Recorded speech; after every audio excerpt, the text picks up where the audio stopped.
আপনারা বলেন কোটি কোটি প্রধানমন্ত্রী মিলাইলে নবীর সমান হবে নি? তাহলে দোস্ত, আল্লাহর নবী যারে দেখতে যায় সে ছেলেটা কত বড় ভাগ্যবান, আর নবীও কত বড় দয়ামহ যে একটা ছোট্ট বাচ্চারে দেখার জন্য নবী রওনা হইলেন। আল্লাহর নবী বলেন যে এই লোকটা কোন রোগী দেখতে যায়, সকালবেলা রোগী দেখতে গেলে সন্ধ্যা পর্যন্ত, সন্ধ্যাবেলা রোগী দেখতে গেলে সকাল পর্যন্ত 70,000 ফেরেশতা তার জন্য দোয়ায় মাগফিরাত করে। নবীজি গেলেন, যায় দেখে বাচ্চাটা অসুস্থ, এমন অসুস্থ মৃত্যুর যন্ত্রণায় ছটফট করতেছি, ওর বাবা পাশে বসা। আল্লাহর নবীজি মায়াবিনী কণ্ঠে বললেন, ও বাবা তুই বল লা ইলাহা ইল্লাল্লাহ, ইলাহা ইল্লাল্লাহ, লা ইলাহা ইল্লাল্লাহ, লা ইলাহা ইল্লাল্লাহু মুহাম্মাদুর রাসূলুল্লাহ। ছেলেটা একবার ওর বাবার মুখের দিকে তাকায়, একবার নবীজির মুখের দিকে তাকায়। ছেলের বাবা চোখ গরম করে, খবরদার পড়বি আলহামদুলিল্লাহি ওয়াহদাহু ওয়াসসালাতু ওয়াসসালামু আলা মান লা নাবিয়্যা বা'দাহু ওয়া আলা আলিহি ওয়া আসহাবিহি আল্লাযীনা হুম আওফা ওয়াহদা। আম্মা বা'দ ফাআউযু বিল্লাহি মিনাশ শাইতানির রাজীম। বিসমিল্লাহির রহমানির রহিম। মা আতাকুমুর রাসূলু ফাখুযুহু ওয়া মা নাহাকুম আনহু ফান্তাহু ওয়াত্তাকুল্লাহ ইন্নাল্লাহা শাদীদুল ইকাব।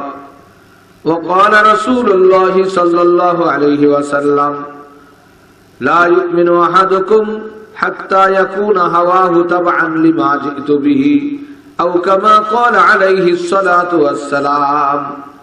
সাদাকাল্লাহু মাওলানাল আযীম ওয়া সাদাকা রাসূলুহুন নাবিয়্যুল উম্মিয়্যুল কারীম ওয়া নাহনু আলা যালিকা লামিনাশ শাহিদিন ওয়াশ শাকিরিন আলহামদুলিল্লাহি রাব্বিল আলামিন। আল্লাহ সুবহানাহু ওয়া তাআলা, আজকে আমরা বড় খুশনসিব যে আমরা মনে করলে একটা ওয়াজ মাহফিল দিতে পারতেছি, বসতে পারতেছি। কিন্তু বলেন তো, মায়ানমারের মুসলমান যারা আজকে চট্টগ্রামে পাহাড়ে ওই পলিথিনের মধ্যে বসবাস করতেছে, তারা কি ওয়াজ দিতে পারে? বলেন তো, কাশ্মীরের মুসলমান যারা প্রতিদিন লাশের গন্ধ শুকতেছে, তারা কি ওয়াজ দিতে পারে? ওই চীনের উহানের মুসলমান যারা বছরকে বছর কারাগারের মধ্যে বেতের আঘাতে পিঠটা ক্ষত আর ঘা হয়ে গেছে, তার উপরে সকাল বিকাল চাবুকের আঘাত পড়তেছে, মসজিদে দেখলে তাকে উলঙ্গ করে পিটানো হয়, বুরকা পরা নারী পাইলে তাকে গায়ে আগুন ধরানো হয়, তারা কি ওয়াজ মাহফিল দিতে পারে? তারা কি আজকে ওয়াজ মাহফিল দিতে পারে? আমরা বসতে পারতেছি, আমরা শুনতে পারতেছি, এটা আল্লাহ পাকের নিয়ামত। আমরা মাদ্রাসা করতে পারতেছি, এটাও আল্লাহ পাকের নিয়ামত। এজন্য আমাদের এই নিয়ামত কিয়ামত পর্যন্ত যাতে বহাল থাকে, সেজন্য আমরা শুকরিয়া আদায় করব। আর শুকরিয়া দুই প্রকার, একটা জবানি শুকরিয়া, মুখে বলি আলহামদুলিল্লাহ, আর একটা কাজের শুকরিয়া, সেটা হলো যা শুনবো এর উপর আমল করার নিয়ত করব, চেষ্টা করব। আল্লাহ তৌফিক দান করেন। তবে আপনারা বলেন, আমরা যেখান থেকে আসছি আবার আমাদের কোথায় যেতে হবে? আমরা কোন জায়গা থেকে আসছি, আবার যাব কোথায়? জান্নাতে। জান্নাত থেকে আমাদেরকে কেন নামতে হইল? আমাদের নামছি যে আমরা, জান্নাত কি নিচে না উপরে? উপরে। উপরে বুঝলাম কেমনে? আল্লাহ বলছেন ইহবিতু মিনহা জামিয়া, তোমরা এখান থেকে সবাই নামে যাও। তো নামে কি নিচের না উপরের? তাহলে আমরা ছিলাম কোথায়? উপরে। নিচে নামলাম, কেমনে নামছি? কতটুক নিচে নামছি? আমাদের নিচে নামার মাপ আমরা কি বলতে পারবো কয় হাত নিচে নামছি? জান্নাত আমাদের থেকে 10 হাত উপরে, 10 কিলোমিটার উপরে। কত উপরে এটা বোঝা বড় কঠিন। তবে একটু বুঝবেন যে আমাদের থেকে এই পৃথিবীর থেকে 9,30,00,000 মাইল দূরে হলো কি সূর্য। সে সূর্য কি আসমানের উপরে? ওটা আসমানে। এই সূর্যের পাশে 15,000 কোটি এরকম পৃথিবীর চেয়ে বড় বড় গ্রহ নক্ষত্র ঘুরতেছে। তাহলে যেই সূর্য এত উপরে, তার পাশে যদি 15,000 কোটি ঘুরে, এইরকম 15,000 কোটি সৌরজগৎ মিলে একটা গ্যালাক্সি হয়। 15,000 কোটি গ্যালাক্সি মিলে একটা গ্যালাক্সি গুজ্জ। 15,000 কোটি গ্যালাক্সি গুজ্জ মিলে হয় একটা মহা গ্যালাক্সি। এইরকম কোটি কোটি মহাগ্যালাক্সি শুধু প্রথম আসমানের নিচেই ঘুরতেছে। নবীজি বলছেন প্রথম আসমান আমাদের থেকে 500 বছরের রাস্তা। 500 বছরের রাস্তা কি বাইসাইকেলের রাস্তা না মোটরসাইকেলের রাস্তা নাকি প্লেনের রাস্তা আল্লাহ ভালো জানে। আবার দ্বিতীয় আসমানও অত দূরে, এইভাবে 7 আসমান, তার উপরে হলো সিদরাতুল, আর এই সিদরাতুল মুনতাহার পাশে হলো জান্নাতুল মাওয়া। তাহলে জান্নাত কোথায়, কত উপরে, কি মাইপে সারা যাবে? এই জন্য এই জান্নাত থেকে আমরা নিচে নামছি কে, আমাদের একটু ভুলের কারণে নাকি। আল্লাহ আমাদেরকে বলছেন ইহবিতু মিনহা, তোমরা সবাই নাইমে পড়ো। এখন আমরা যখন নামছি আবার তো আমাদের ওখানেই যাইতে হবে নাকি। একজন যদি কুয়োর মধ্যে পড়ে যায় সে কি উঠতে চায় কি চায় না? মনে চাইলে উঠতে পারবে? উঠার জন্য উপরের থেকে কারো রশি, বালতি, বাঁশ কিছু নামাইতে হবে। আর এই বালতি যে নামাইছে বা রশি, তার উপরের থেকে টান দিতে হবে, ঠিক না বেঠিক? রশিটাও মজবুত হইতে হবে না। যদি দুর্বল রশি নিয়ে কেউ উঠাইতে যায় তো মাঝপথের তো উপরে ছিঁড়ে পড়ে আরো ঠ্যাং ঠুং ভাঙবে, ঠিক না? তাহলে রশিটা মজবুত হইতে হবে। আর যদি আলো না থাকে তাহলে রশি খুঁজেও পাবে না। আর নিচে যে থাকবে তার একটা ডিউটি, তার কাজ হলো শক্ত করে ধরে। আল্লাহ বলেন, মানুষ তুমি তোমার ভুলের কারণে আমি তোমাদেরকে নামাই দিয়েছি, তবে আমি তোমাদেরকে বড় আদর করে বানাইছি, আমার 2 হাত দিয়ে বানাইছি। কে বানাইছে? আল্লাহ বলেন, ইয়া ইবলিস মা মানাকা আন তাসজুদা লিমা খালাকতু বিয়াদাইয়া, আমি যারা 2 হাত দিয়ে বানাইলাম তারে তুই কেন সিজদা দিলি না? তাহলে আল্লাহ বলতেছেন স্পষ্ট ভাষায় যে আমি আমার কুদরতি 2 হাত দিয়ে বানাইছি। এত মহব্বত করে আল্লাহ বানাইলেন, এখন আমরা কি কূপের মধ্যে থাকবো সেজন্য বানাইছে? আল্লাহ বলেন, বান্দা তোরে আমি ভুলতে পারি নাই, তোরে যে ফেলাইয়া দিয়েছি তুই তো উঠতে পারবি না, তবে উঠার জন্য আমি নিজে আল্লাহ রশি ফেলাইয়া দিয়েছি। এই রশিটা আমি টান দিব, রশিটারে আমি মজবুত করে বানাইছি, রশিটারে আলোকময় করে দিয়েছি। আমার ডিউটি 4টা আমি পালন করছি, তোর ডিউটি একটা, তুই হলো রশিটা মজবুত করে ধরে বসবি। আমি আল্লাহ টান দিব, আবার তোরে বাবার বাড়ি পৌঁছে দেব। আমাদের বাবার বাড়ি কোথায়? জান্নাত, আদম আলাইহিস সালাম। সেই রশিটার নাম আল্লাহ বলে দিয়েছেন, রশিটার নাম হলো কোরআন। রশির নাম কি? কোরআন। আল্লাহ পাক রব্বুল আলামিন এই কোরআন আমাদেরকে নাজিল করে দিয়েছেন। আল্লাহ বলেন কোরআনের রশিটা মজবুত। এই জন্য আল্লাহ নিজে বলতেছেন, হে দুনিয়ার মানুষ, ওয়াতাসিমু বিহাবলিল্লাহ, তোমরা আল্লাহর রশিকে মজবুত করে ধরো। বান্দা যখন দুনিয়াতে কেমনে আল্লাহর রশি কোথার থেকে ধরবে? আল্লাহ বলেন, ফামান তাবিয়া হুদায়া ফালা খাউফুন আলাইহিম ওয়ালা হুম ইয়াহজানুন, যে ব্যক্তি আমার রশিকে মজবুত করে ধরবে তার না হারাই যাওয়ার কোনো ভয় নাই, আর পড়ে যাওয়ার কোনো দুশ্চিন্তা নাই। আমি রশি পাঠাই দিয়েছি, রশিটাকে আলোকময় করেছি আমি, মজবুত করেছি আমি, মজবুত ফেরেশতা দিয়ে দিয়েছি আমি, ফেরেশতা দিয়ে আমি নাজিল করেছি। আল্লাহ বলেন, ইন হুয়া ইল্লা ওয়াহিয়ুহা আল্লামাহু শাদীদুল কুওয়া।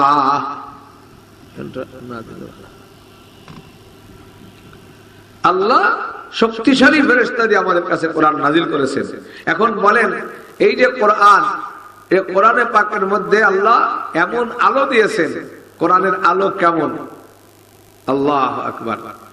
কবি বলেন যে একটা হরফের মধ্যে যে রোশনি আছে, সূর্যের আলো কোরআনের আলোর সামনে মিলান হয়ে যায়। কথা বোঝেন নাই? আপনারা বলেন, যেদিন কোরআনের আলো থাকবে না সেদিন কি সূর্য থাকবে? সেদিন চন্দ্র থাকবে? তো এমন আলো, কিন্তু আমরা আলো বুঝতে পারি না কেন? যেমন একজন লোক বাড়িতে রাত্রে ঘুমাবে, সারাদিন ক্লান্ত, এখন ঘরে 500 পাওয়ারের বাল্বটা লাগানো, ঘুম ধরবে? ডিম লাইট লাগাবে তা নাই, আবার বাতি বন্ধ করে অন্ধকার করলে জম কালো অন্ধকারে ওর ঘুম ধরে না, বুক আটকে আসে। এখন লোকটা কি করছে, ওর উপরে ঘরে খুঁজে দেখে যে আপেলের ঠুঙ্গা, তারপরে আঙ্গুরের ঠুঙ্গা, 3-4টা ঠুঙ্গা লাগাইয়া ঢাইকে দিছে। এখন আলোটা কি? আলো কমছে, ঘুমো ধরে, আবার অন্ধকারের ভয় নাই, ঠিক না বেঠিক? তো আমাদের কাছে যে কোরআন, এই কোরআনের যে আলো ছিল, এই পাওয়ার তো আমরা বরদাস্ত করতে পারতাম না। এজন্য আল্লাহ প্রথম আসমানে লৌহে মাহফুজে রাখছেন, তারপরে প্রথম আসমানের গিলাফ লাগাইছেন, এরপরে নবীর সিনের গিলাফ লাগাইছেন, যার কারণে আমরা না হলে তো পুড়ে যাইতাম। তো এই কোরআন আমাদেরকে আল্লাহ দিয়ে দিয়েছেন। এজন্য আল্লাহ বলেন, মা আতাকুমুর রাসূলু ফাখুযুহু ওয়া মা নাহাকুম আনহু ফান্তাহু। আমার নবী যা নিয়ে আসছে তা অর্জন করো, যা নিষেধ করেছে তা বর্জন করো, তাই না? আল্লাহ নবী যা নিয়ে আসছেন কোরআন, নিয়ে আসছেন কি? কোরআন। এই কোরআন কোন মাসে নাযিল হয়েছে? শাহরু রমাদান আল্লাযী উনজিলা ফীহিল কোরআন। আল্লাহ কোরআনকে বলেছেন নূর, লাকাদ জাআকুম মিনাল্লাহি নূরুন ওয়া কিতাবুম মুবিন। আমি এমন নূরওয়ালা কিতাব দিয়েছি। এই আল্লাহ কোরআনকে নূর বলেছেন। নূর মানে হেদায়েত। নূর মানে কি? হেদায়েত মানে শান্তির পথ দেখানো। আল্লাহ এই কোরআনে মানুষের শান্তির পথ দেখাইছেন। এই জন্য এই নূর, এই কিতাব আল্লাহ পাক রব্বুল আলামিন দিয়েছেন। যদি আলো না থাকে, মানুষের চোখে যদি না দেখে, তাহলে কি আলো থাকলে কিছু করতে পারবে? আবার চোখ আছে, আলো নাই, তাহলে কিছু দেখতে পারে? এই জন্য দুইটা আলো ছাড়া দেখে না। তেমনি ভাবে কলমের মধ্যে আল্লাহ পাক হেদায়েতের নূর দিয়েছেন, আর কোরআনের মধ্যে নূর দিয়েছেন। এই দুই নূর মিললে হেদায়েত পাওয়া যাবে, ঠিক না? হ্যাঁ, এই জন্য আলো চোখে যদি না থাকে তাহলে সে দেখেনি। এই জন্য নবী বলেন, ইয়াহমিলু হাযাল ইলমা মিন কুল্লি খালাফিন উদুলুহু ইয়ানফুনা আনহু তারিফাল গালিন ওয়া ইমতিহানাল মুবতিলিন। বাতিলের কালাম চুরি, এই যে কালাম চুরি করছে, আল্লাহ কইছে সিংহায় ফুক দিবে, উনি কি কয়? বাসি। আরো বলে কলেমা কালামেরও দরকার নাই। আচ্ছা, কলেমা না হইলে কি মুসলমান থাকে? ইসলামের মূল ভিত্তি কটা? এক নম্বরে কি? সব নবী কিসের দাওয়াত দিয়েছেন? কলেমা লা ইলাহা ইল্লাল্লাহ, লা ইলাহা ইল্লাল্লাহ, লা ইলাহা ইল্লাল্লাহ, লা ইলাহা ইল্লাল্লাহু মুহাম্মাদুর রাসূলুল্লাহ। কলেমার দাওয়াত দিয়েছেন সমস্ত নবী। নবী বলেন, মান ক্বালা লা ইলাহা ইল্লাল্লাহ ফাদাখালাল জান্নাহ। যে ব্যক্তি লা ইলাহা ইল্লাল্লাহ বলল, সে জান্নাতে চলে যাবে। আর এই বেঈমান গান করে আবার ব্যাখ্যা করে, গানের ভিতরে কয় যে কলেমা পড়লি বলে মুসলমান হয়ে যায়, মৌলবীরা আমাকে ধোঁকা দিতেছে। তাই যে বেটা মরার আগে কলেমা পড়লো, সে কিভাবে আত্মশুদ্ধি হইলো, তার ইসলাম পালন করলো কোথায়? এবার আপনাদেরকে এই কথার উত্তরটা আপনাদেরকে জানায়া দেই, যাতে আপনারা এই ধোঁকাবাজদের ধোঁকা না খান। আল্লাহ নবীজি বয়ান করতেন মাঝে মাঝে মসজিদে নববীতে, আর মসজিদের কোনায় একটা ছোট্ট বাচ্চা ইহুদির ছেলে দাঁড়াই দাঁড়াই ওয়াজ শুনতো। নবীজি একদিন দেখেন যে ছেলেটা নাই। আল্লাহ নবী বললেন, ওই কোনায় যে একটা বাচ্চা ওয়াজ শুনতো ইহুদির ছেলে, ও গেছে কোথায়? সাহাবায়ে কেরাম বললেন, বাচ্চাটা খুব অসুস্থ, ওর কঠিন জ্বর। আল্লাহ নবী বললেন, চলো ওই বাচ্চাটাকে দেখে আসি। হাই হাই, আমার কাছে মনে হয় ওই বাচ্চাটা যে আমি হইতে পারতাম। আজকে যদি আপনার প্রধানমন্ত্রী বলতো যে চলেন পাইটকান্দি গ্রামের অমুক মুন্সিরে দেখে আসে, এদেশের মানুষ ভাইরাল করে লাইতো না তো? উরি বাবা, প্রধানমন্ত্রী দেখ করাইছে। আপনারা বলেন, কোটি কোটি প্রধানমন্ত্রী মিলাইলে নবীর সমান হবে নি? তাহলে দোস্ত, আল্লাহর নবী যারে দেখতে যায়, সে ছেলেটা কত বড় ভাগ্যবান, আর নবীও কত বড় দয়াময় যে একটা ছোট্ট বাচ্চারে দেখার জন্য নবী রওনা হইলেন। আল্লাহর নবী বলেন যে এই লোকটা কোন রোগী দেখতে যায়, সকালবেলা রোগী দেখতে গেলে সন্ধ্যা পর্যন্ত, সন্ধ্যাবেলা রোগী দেখতে গেলে সকাল পর্যন্ত ৭০,০০০ ফেরেশতা তার জন্য দোয়ায় মাগফিরাত করে। নবীজি গেলেন, যায় দেখে বাচ্চাটা অসুস্থ, এমন অসুস্থ মৃত্যুর যন্ত্রণায় ছটফট করতেছি, ওর বাবা পাশে বসা। আল্লাহর নবীজি মায়াবিনী কণ্ঠে বললেন, ও বাবা তুই বল লা ইলাহা ইল্লাল্লাহ, ইলাহা ইল্লাল্লাহ, লা ইলাহা ইল্লাল্লাহ, লা ইলাহা ইল্লাল্লাহু মুহাম্মাদুর রাসূলুল্লাহ। ছেলেটা একবার ওর বাবার মুখের দিকে তাকায়, একবার নবীজির মুখের দিকে তাকায়। ছেলের বাবা চোখ গরম করে, খবরদার পড়বি না। আবার নবীজি পরেশান হয়ে বাইরে আসে, কান্দে, আবার ঘরের ভিতরে যায়, বলে বল বাবা বল লা ইলাহা ইল্লাল্লাহ। নবীজির মায়াবিনী কণ্ঠ ৬-৭ বার শুনতে শুনতে ছেলের বাবার দিলটা নরম হয়ে গেছে। এবার ছেলের বাবা বলে, বল আবুল কাসেম যা বলে তুই বলিয়া ফেল। নবীজির আরেক নাম কি? আবুল কাসেম। ছেলেটা বলল লা ইলাহা ইল্লাল্লাহু মুহাম্মাদুর রাসূলুল্লাহ। নবীজি খুশিতে হাসে দিলেন আর বললেন, ছেলেটা জান্নাতি হয়ে গেছে। নবীজি মিথ্যা বলছেন না, কোনদিন ধোঁকাবাজি করছেন। আরেকটা ঘটনা হাদিসের মধ্যে আসছে, একটা লোক ইহুদি ধর্মের থেকে আল্লাহর নবীর কাছে এসে ইসলাম গ্রহণ করলেন। ওই সময় যুদ্ধ চলতেছিল, জিহাদ চলতেছিল। নবীজির কাছে জিজ্ঞেস করে, হুজুর কি আমল করবো? কয় জিহাদের ময়দানে যাও। যাওয়ার সাথে সাথে শহীদ হয়ে গেল। আল্লাহর নবী বললেন, আমিলা কলিলান উজিরা কাসুরা, একটু আমল করছে, শুধু ঈমান নামাজ রোজা কিচ্ছু করে নাই, কিন্তু বিশাল জান্নাতের মালিক হয়ে গেছে। তাহলে কলেমা পড়ার সাথে সাথে মরলে কি জাহান্নামী হবে নি? ও কয় কলেমা কালামের দরকার নাই, কি দরকার আছে? গাউসে পাকের গুণগীতি। কালাম মানে আল্লাহর নবী বলেন, মৃত্যু ব্যক্তির পাশে তোমরা কলেমার তালকিন দাও। কি করতে কইছে? মুসা আলাইহিস সালাম কয়, আল্লাহ আমারে বিশেষ কিছু শিখিয়ে দাও। আল্লাহ কয়, বলো লা ইলাহা ইল্লাল্লাহ, লা ইলাহা ইল্লাল্লাহ। মুসা আলাইহিস সালাম আল্লাহ এত সবাই কয়, যে এটার দাম এত বেশি, সাতবক আসমান আর জমিন যদি এক পাল্লায় দেওয়া হয়, কলেমাকে এক পাল্লায় দিলে কলেমার সমান হবে না। ওর বলে কলেমাই লাগবে না। যার কলেমা লাগে না মুসলমান না কাফের। এই গান যদি কেউ গায় আর বিশ্বাস করে, এই পীরের মুরিদ যদি কেউ হয়, ও মুসলমানের গোরস্থানে মাটি দেওয়ার যোগ্য না। ওর সাথে বিয়ে করলে, ওর মেয়ে বিয়ে করলে, ওর ছেলের সাথে বিয়ে দিলে বিয়েও হবে না, কারণ ওর কলেমা লাগে না।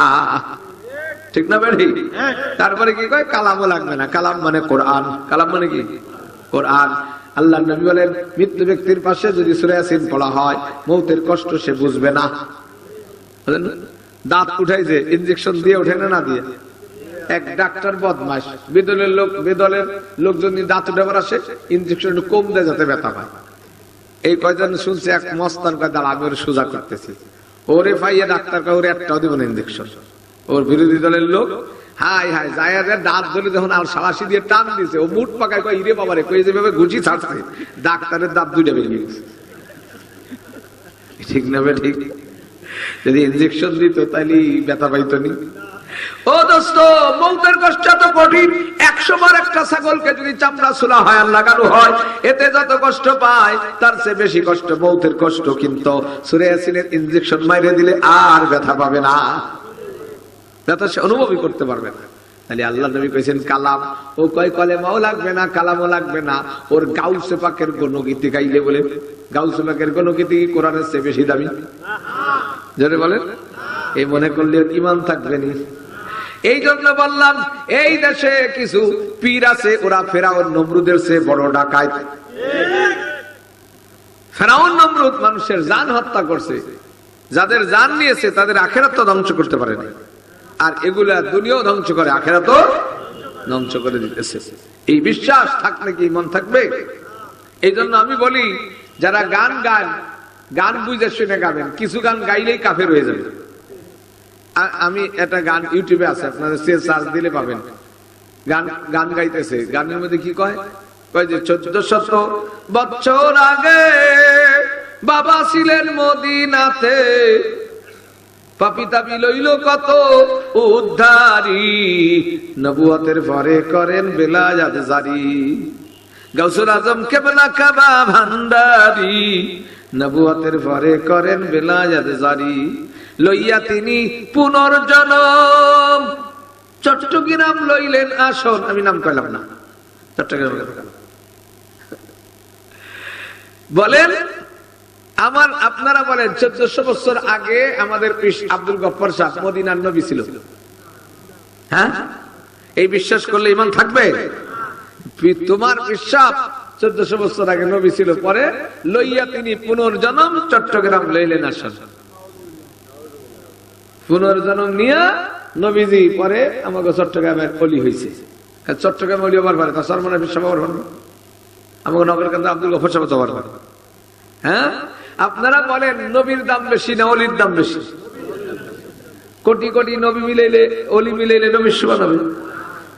আরে আহা, কেমনে বুঝাবো? হযরত আব্দুল্লাহ ইবনে মুবারক রাহমাতুল্লাহ আলাইহি নাম শুনছেন না? যার সবকে 100 লক্ষের উপরে ছাত্র বসতো। আব্দুল্লাহ ইবনে মুবারক রাহমাতুল্লাহ আলাইহিকে একজন জিজ্ঞেস করছে যে হযরত মুয়াবিয়া রাদিয়াল্লাহু তাআলা ওনার জামানায় কিছু ভেজাল হয়েছে, ওনার দাম বেশি না ওমর ইবনে আব্দুল আজিজ যার শাসন আমলে এই বাগার ছাগল একসাথে পানি গেছে তার দাম বেশি? তখন আব্দুল্লাহ ইবনে মুবারক বলেন, আরে বেকুব তুই কি বললি? ওমর ইবনে আব্দুল আজিজ হলো তাবেঈ আর হযরত মুয়াবিয়া সাহাবী। মুয়াবিয়া রাসূলের সাথে যেই জিহাদে গেছিল নবীর কদমের সাথে ওর কদম মিলছে, ঠিক না বেশি? অতএব তার নাক, ঘোড়ার নাকে যে ধুলে লাগছে ওমর ইবনে আব্দুল আজিজ ওই নাকের ধুলের সমান হবে না। আচ্ছা, এমনি স্বাভাবিক দৃষ্টিতে বলেন, এই জামাগুলো সে হাফেজ তাকরিব নাম শুনছেন না? ওরে ভাইরাল আর হোসের মেহমান কি কি জানি কয় বানাইছে। এই তাকরিব 27 লক্ষ টাকা পুরস্কার হয়েছে, ঠিক না বেশি? দেশে এসে হাদিয়া তোফা কম পায় নাই। এখন আপনারা বলেন, হাফেজ তাকরিম যদি কয়েক কোটি জোড়া দেয় তাতে কি আব্দুল গফফার সাহেব সমান হবে? ওনাদেরকেও 1 লাখ টাকা পুরস্কার দেয় নাই, ওয়াজে গেলে আমাকে আরো কমটা দেয়। তাই বলে কি আব্দুল গফফার সাহেবের সমান হবে? হ্যাঁ, এই দেশে যদি বক্তা যদি কেউ যুক্তি করে আসে যে 70,000 80,000 দেওয়া লাগবে, ওরে আল্লাহ, ঠিক না? মানুষ একেবারে পাগলের মতো 80,000 দিতে হইলে আগে 20,000 পাঠাইতে হবে, স্টেজে ওঠার আগে 60,000 দিতে হবে। আছে না কিছু বক্তা?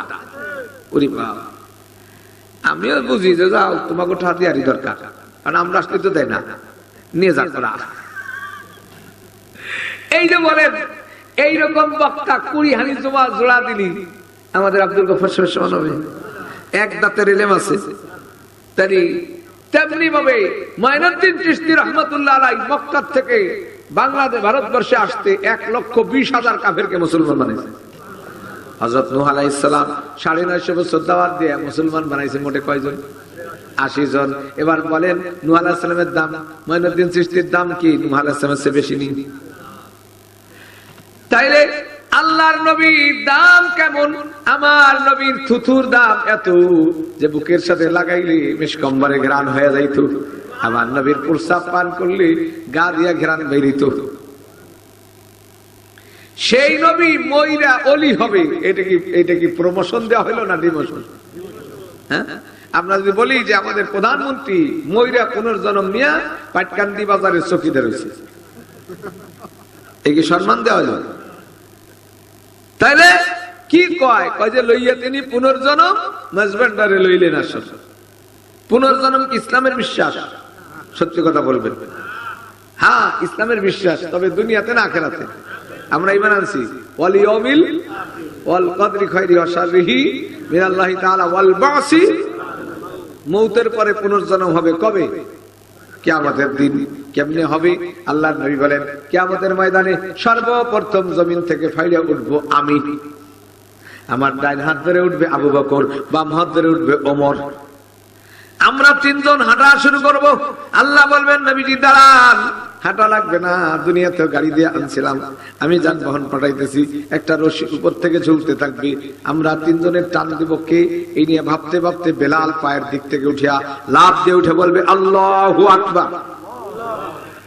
কিয়ামতের ময়দানে সবচেয়ে উঁচা গর্দান হবে বেলালের। বেলাল রশিটা ধরে টান দিবে, জান্নাতি উঠ চলে আসবে, নবীজি উটের উপর উঠবেন, বেলাল টানতে টানতে নবীজির আগে আগে জান্নাতে যাবে। হাসরের ময়দান কেমন হবে সবকিছু নবীজি বলেছেন। সব মানুষ যখন সিজদায় পড়বে নবীজি বলেন আমিও আল্লাহর প্রশংসার পতাকা হাতে নিয়ে আল্লাহর সামনে মাথা নত করে সিজদায় পড়ে কাঁদতে থাকবো। আল্লাহ ডাক দিয়ে বলবেন নবীজি মক্কায় কাঁদছেন, মদিনায় কাঁদছেন, এখন আর আপনার কান্না আমি দেখতে চাই না।